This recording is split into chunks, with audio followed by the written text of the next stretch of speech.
Hello everyone, and welcome to the NARSA weekly update for the week of Monday, February the 1st, 2021.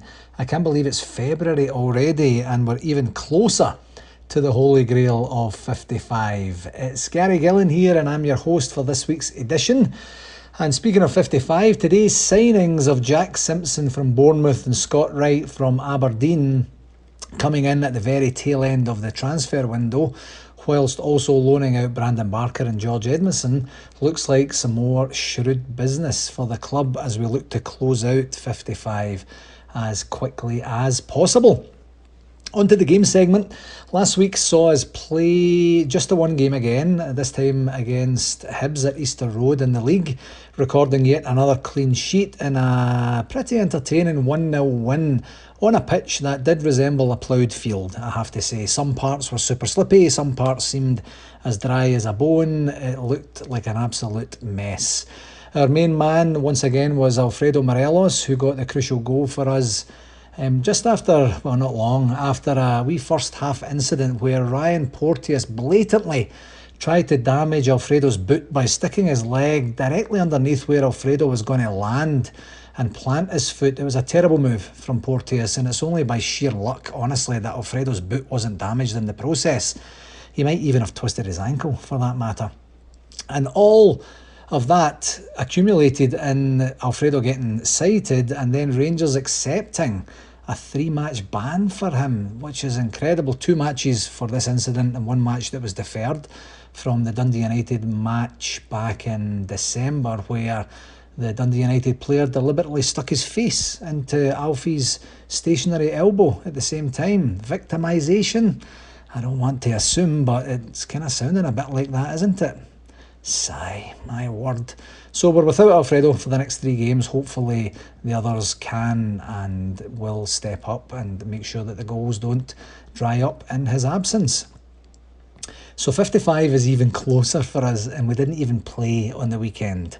The team from the most beautiful town in Scotland managed to smash our, in inverted commas, closest rivals 2-1 at Sharkhead to put 55 truly within our grasp. And this week we're back to 2 games again, thank goodness, starting this midweek with a home game against what could be classed as maybe a somewhat resurgent St Johnstone on Wednesday afternoon at 2:45 PM Eastern Standard Time. And the last time we played St Johnstone at home was way back at the beginning of the season in August, when we ran out 3-0 winners, with goals from Borna Barisic, Ryan Kent and Joe Aribo. And we did, of course, beat them at 3-0 again in Perth just before Christmas, you'll remember, with goals from Kamara Roof, Glenn Kamara and Yanis Hadji.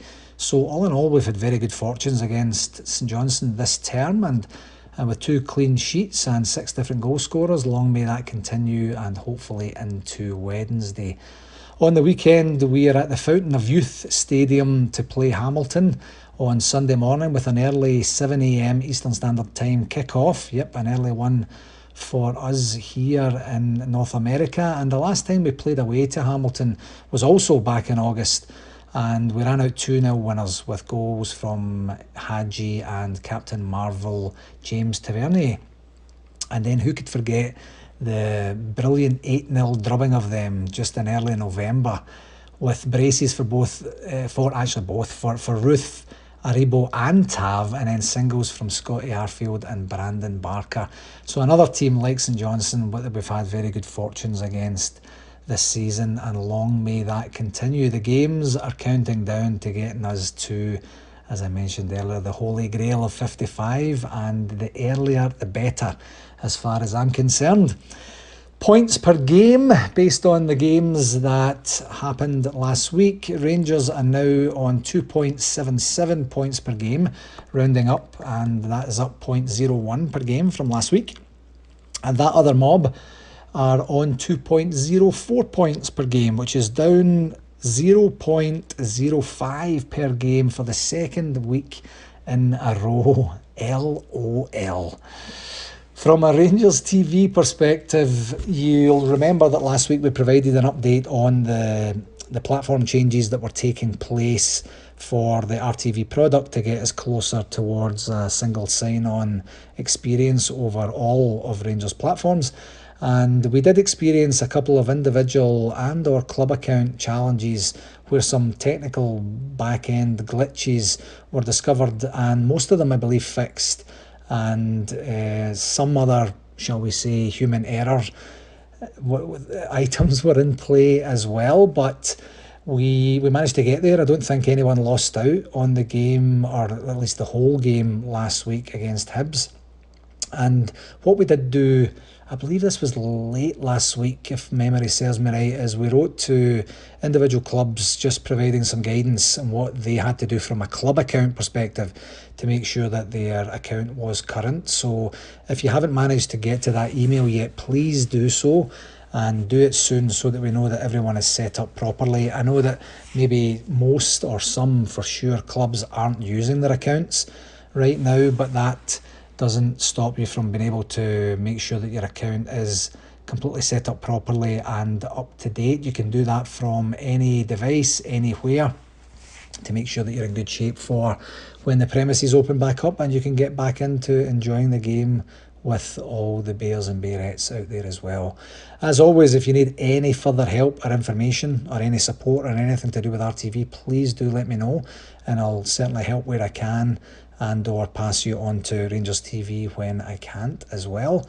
And just to finish off on the RTV side, the regular weekly plug now for RTV vouchers. If you want or need any information on RTV vouchers, please reach out directly to your club president or secretary, who can contact me directly, and we can get you sorted as quickly as we can. I got some stats last week from RTV that said that I know that we've given out just around about 250 RTV vouchers to date, and we've only activated about 150 of those. So there are still account vouchers that are most likely expired now, to be perfectly honest, but that haven't been activated by certain club members as well. So if there is anything, again, support wise, that we can do to help everyone make sure that they're accessing the games legally and in support of RTV, please do let me know. From a convention update, after all the excitement leading up to announcing Las Vegas for our 2022 convention destination, I'm kind of glad to tell you that there's nothing new, specifically new to report on that front. We have formally signed the contracts with Caesars Entertainment. When I announced it last week, we were still in the final stages, but I was assured that I could 100% confidently announce it. And we do have some next steps, and we've already had some interest from some Rangers royalty in terms of an ex-player reaching out to see if what we're doing with our guest list and whether we've finalised our guest list for the event and where it stands. So where it stands right now is that we will get together with the host club, draw up a list of their preferred guests and match that in with the NARSA executive preferred guests as well, and then get working on reaching out to these folks and figuring out their availability, and their desire to attend and be part of this historic event. We likely won't see a whole hell of a lot of movement in terms of formally booking travel or anything firm like that with the guests until we know a little bit more, so that wouldn't happen formally until the tail end of this year, I would imagine. But that won't stop us from announcing some VIP guests as and when we get an opportunity to do so. So we will, as I mentioned last week, the next steps, major steps in terms of getting things organised, will be to host a planning kick-off meeting with the Las Vegas Loyal organising committee, and then determine the next steps in terms of opening the hotel for room bookings, getting our tickets packaged, and the process organised for our online sale of the ticket packages, as well as the various excursions. So more to follow when we know a wee bit more about that as well.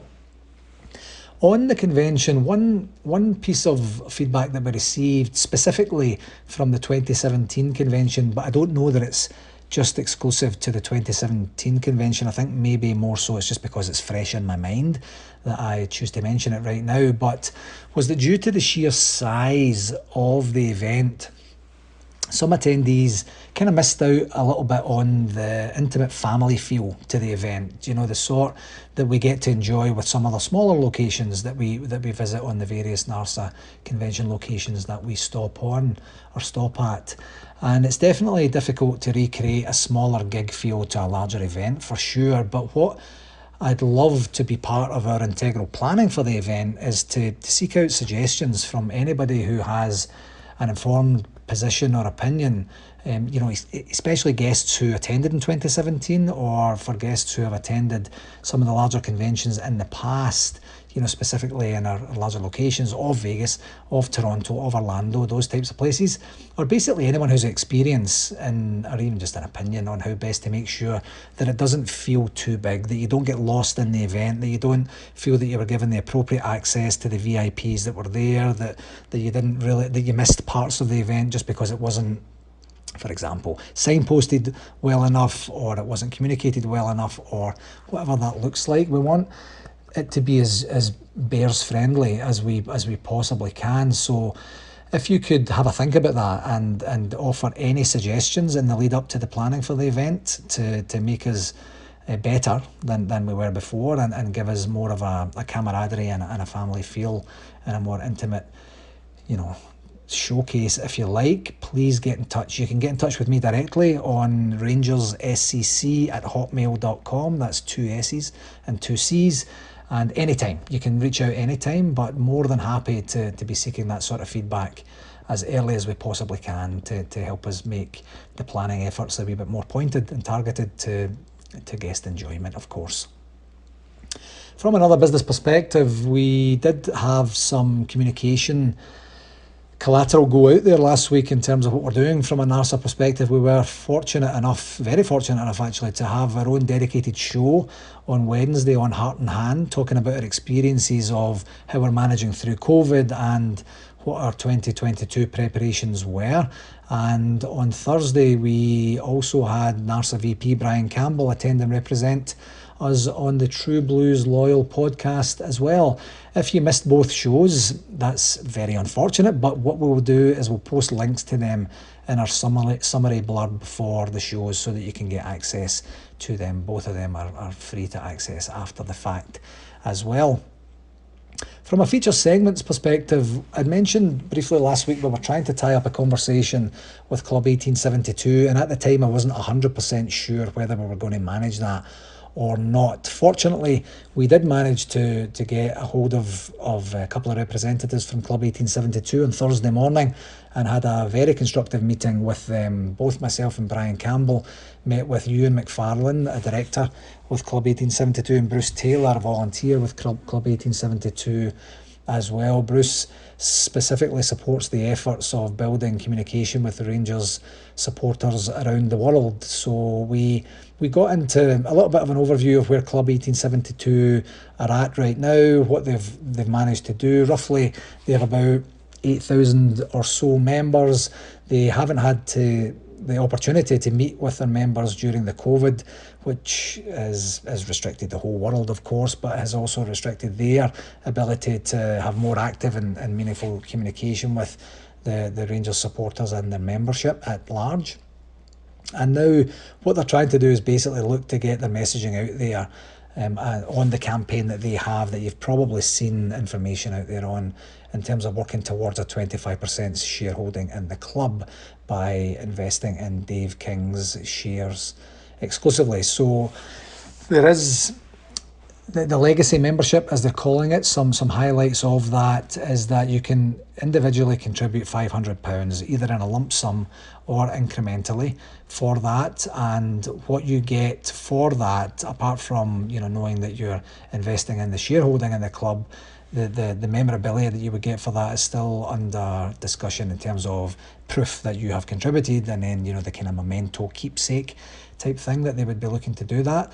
But what they were at pains to stress to us was that the shares are a big part of what they're doing for sure, but they also consider other areas of investment into areas of meaningful progression for Rangers Football Club in and around the club, you know, for example, the museum or any Ibrox upgrades or things like that. So it's a bit multifaceted what they're trying to do. So it's not just all about the shareholding. I don't know if that sets your mind at rest or if that maybe raises more questions, but they did want to make sure that we were quite open about communicating that out as well. Some other initiatives, they are going to be in conjunction with Rangers Football Club, commenting or communicating soon. And to be honest, I don't know what they are, but I wrote that down, so I will say that just so that you know. From a next steps perspective, in terms of moving our NARSA conversations forward with Club 1872, Ewan is going to be checking out if there's any restrictions or legal loopholes that we would have to navigate in terms of overseas bears being able to contribute to the legacy membership, you know, the £500 contribution. So once we know more about that, we will certainly communicate that out. We are also talking very preliminary right now about Club 1872 presence at the convention in 2022, and we promised each other that we would get around the table and talk about that again. And we will have representation from Club 1872 on a separate podcast at some point in the next wee while, where we'll get organised and have either Ewan on specifically to talk about it more eloquently than I can, and maybe a lot of folks or something. I'm not 100% sure, but we kind of just worked out the technology and the process for getting interview content organised for the podcast, so we can get moving on that fairly quickly as we get organised. And depending on the success of the MyGers and Soccer Schools special session that we're having this coming Sunday, a wee bit more about that in a while here, we might do that for Club 1872 in the future. If there's any specific questions that we'd like to pose to the folks there, we can maybe have a live Zoom session with them at some point in the future, to be confirmed. So we'll get organised on the interview fairly shortly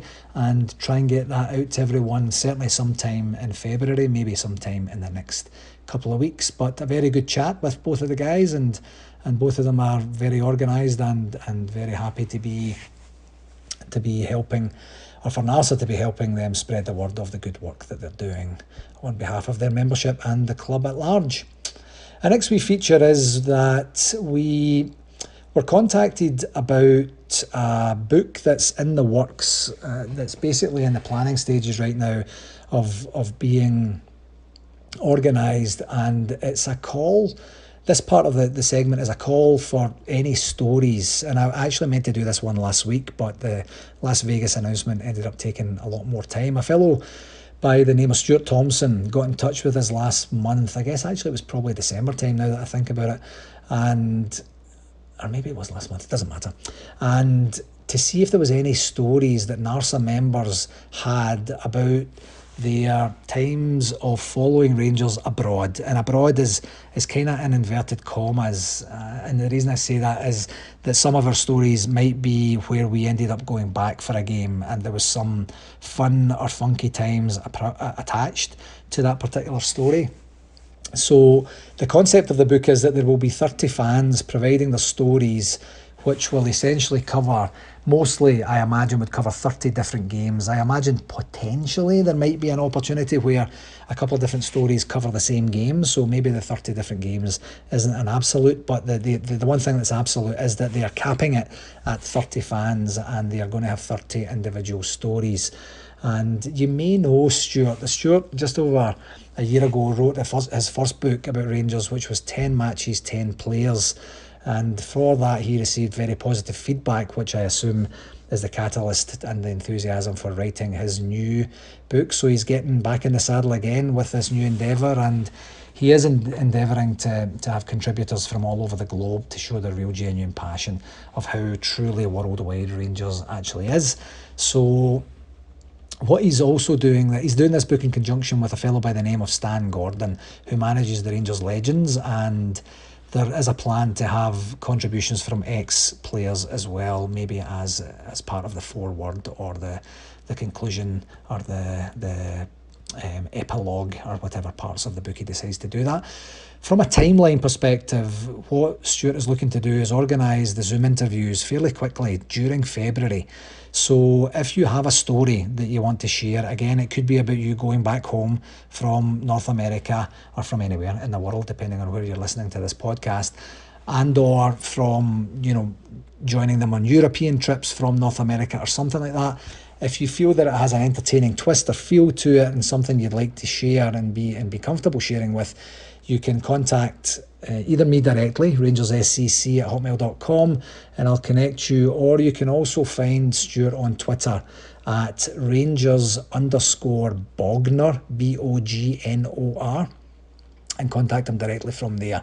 Either way works, but know that time is of the essence with this, and he has confirmed that he's kept at least one slot open for NARSA membership. So get your thinking cap on.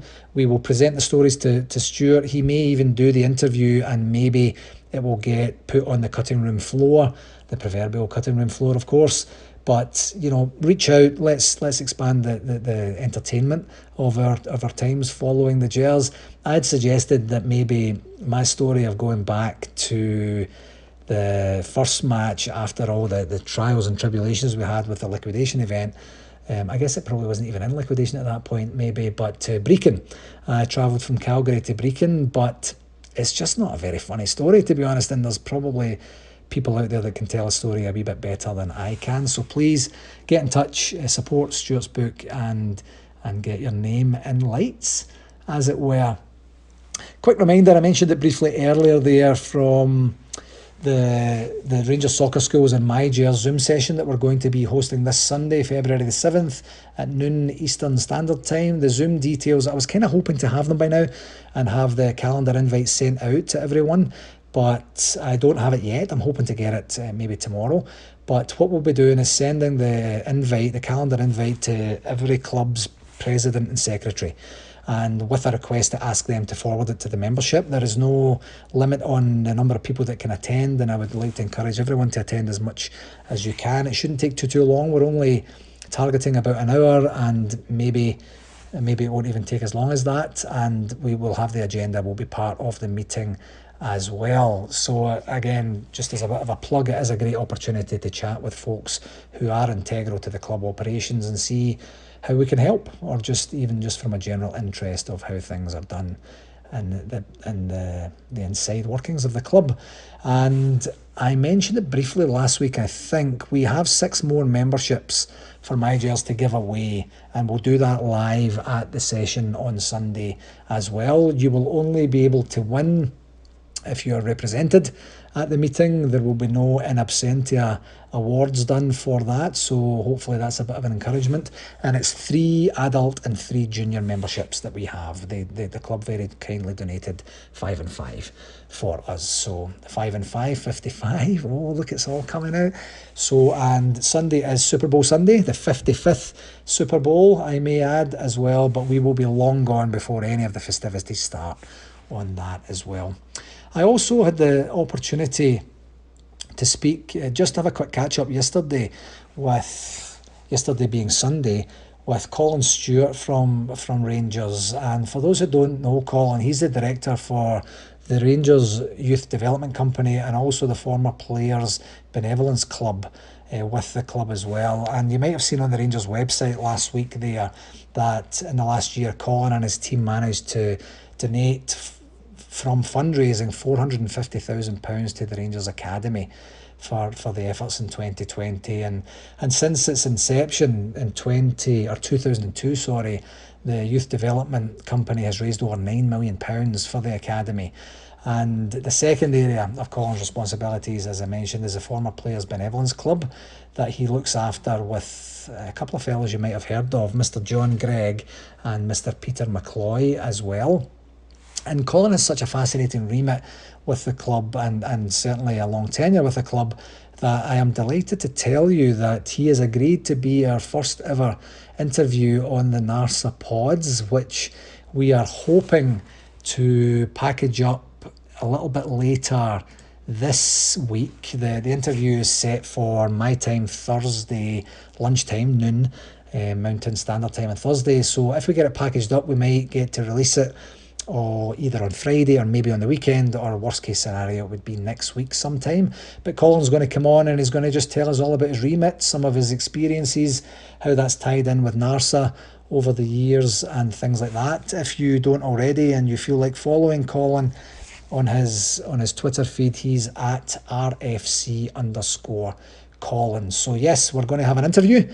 It's going to be with Colin, a director from Rangers Football Club, and hopefully it will be entertaining, and I'm really looking forward to chatting with him again and providing you providing everyone with some meaningful content. Just a quick update on some NARSA benevolence fund. You remember from one of the updates around about mid-January, that NARSA had been working to support the Sammy Memorial Garden Committee, and we did send out all the details required to all the club's presidents and secretaries, and hopefully that was forwarded on to all the members to be able to support this important work. Just last week, or maybe the week before, Grant McLean, the fellow who is our main point of contact, got in touch to let us know that there's been an updated email address for any correspondence related specifically to the Sammy Cox bust appeal. And once again, also for the bricks, you can apply for family, individual or club bricks for that as well. So the two email addresses I want to just reiterate to you again for these is grant.mclain, that's MACLAINE at hotmail.com. That's grant.mclain at hotmail.com. And the other one, which I'm fairly certain we shared before, is Sammy Cox Memorial at hotmail.com as well. The Irvine Valley Loyal are taking on the ownership of the administration of all of this stuff, and we will send out the renewed information in terms of where you can put your donation into, and the sort code and the bank account number and things like that as well. So just a wee bit of an update on the admin side, and a wee refresher, a wee reminder of the great work that these guys are doing. And if you can support, or you know someone who you think might be interested in supporting, then please by all means get in touch with Grant and his team, and they will certainly steer you in the right direction. And Grant also asked me to do a bit of a shout out for the Bramalea Rangers Supporters Club guys that came into his Rangers pub in, I'm probably going to get this name wrong here, in Torrevella, Spain in 2007, and they were the Costa Blanca chosen few in the Cube Bar Playa Flamenca Torrevilla. Again, I've probably butchered that. He finished off that sentence with saying, "What a day, dear Lord!" exclamation mark. So it sounds like something happened in 2007 rather, sorry, that still sticks in Grant's memory quite almost 15 years later. So I'd love to hear a wee bit more about that. I myself have been on the tear with Bramalea guys on a number of occasions, and I know how messy things can get, so I feel Grant's pain on that. But again, we'll put a wee bit more information in the blurb advertising the pod, and if you can get in touch and support that event, that would be great. Just a wee other update from a benevolence perspective, I did share, I think it might have even been the same pod, information about the support that NARSA was providing for Fernando Rickson's last book, the Fernando Rickson, The Final Battle, Life with MND, which was written by Fernando's wife and his agent Vincent de Vries. And as I mentioned at the time, NARSA had agreed to purchase a book for all 34 clubs in our membership, and I don't know how many clubs have purchased to date. The theory being that you would purchase the book, provide proof of receipt to our secretary treasurer Sandra Hawthorne, and then you would be reimbursed for the monies. And if your club hasn't done so yet, can you please lean on your president and secretary to do so, to just go on to fernandothebook.com and make sure the book is ordered.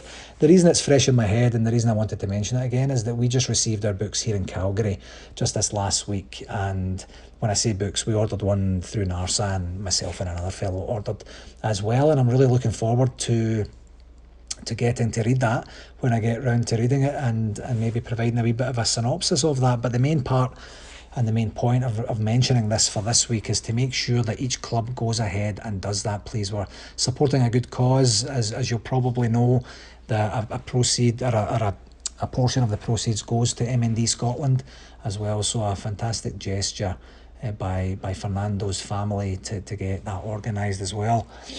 So what we have from a Calgary perspective is we now have a book, and we will be doing some sort of fun raffle of sorts to see who will win that book.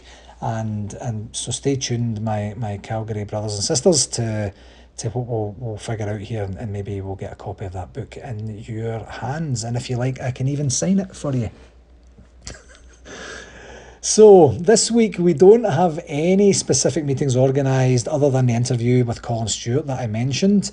But now that we do have the technology organised in terms of knowing what we're doing from an interview perspective, we can start to arrange the interviews for the NARSA club's history, and we have been graciously offered access to members of Orange County Soccer Club leadership as well, where we can discuss all the things that they're doing. You might have noticed today that Jamie Barjonas had signed on permanently with them on a 1-year deal with an option for an extension of another year. So certainly the ties are growing deeper between Rangers Football Club and Orange County. So we'll get on with those interviews over the next wee while, package up as much as we can and provide it to you as much as we think is appropriate in terms of staggering it out, so you're not being bombarded by NARSA too much.